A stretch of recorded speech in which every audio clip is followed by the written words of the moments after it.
pile worms. Maybe the most disgusting and terrifying creature on earth. It's a worm covered in sensory hairs that lives in the mud, that inverts its pharynx to expose a set of razor-sharp, curved fangs. They can apparently grow up to 3 feet long. And the most horrifying and repulsive fact about these worms is that they can fetch over $1 per pile worm in most bait shops.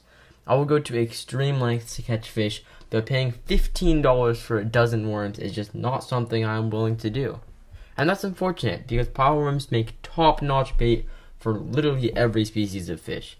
So I've perfected the art of catching pile worms without any tools and keeping them alive for over a week with materials you already have around the house. Step 1. Check the tides. I find all my information about tides at usharbors.com. Generally, the lower the tide, the bigger worms you can find. I won't even bother trying to collect pile worms if the tide is any higher than a 0.5. In this video, it was a 0.4. And don't worry if there aren't any good low tides around the time you plan to fish, because you can keep them alive for 10 days or more with the information in this video. Step 2. Find a location. Some variety of nereid worm can be found in similar habitats around the entire world, and they all like to live in mudflats. So find a shallow, muddy area near you that is exposed at low tide. If you happen to live in San Francisco like myself, there are a lot of really productive areas in the southeast part of the city.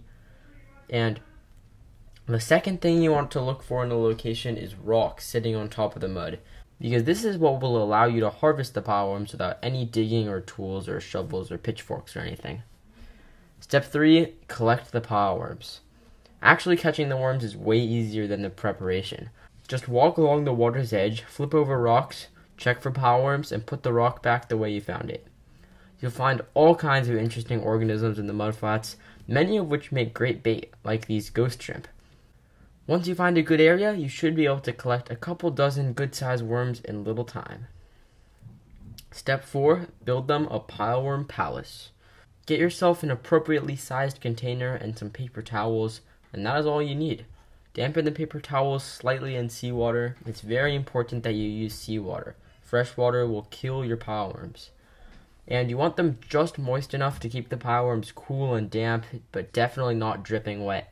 I like to collect some seaweed as well. This will add some more bedding and help hold humidity. And then just add your happy family of pile worms and stick your worm hotel way in the back of the fridge where none of your family members will find it. And I've kept my bait this way and had a 100% survival rate for 10 days.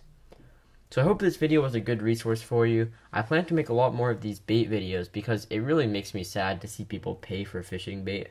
I already have some on catching herring and anchovies. I'll link those in the corner if you want to see them. Thanks for watching, and I'll catch you next time on SF Angler.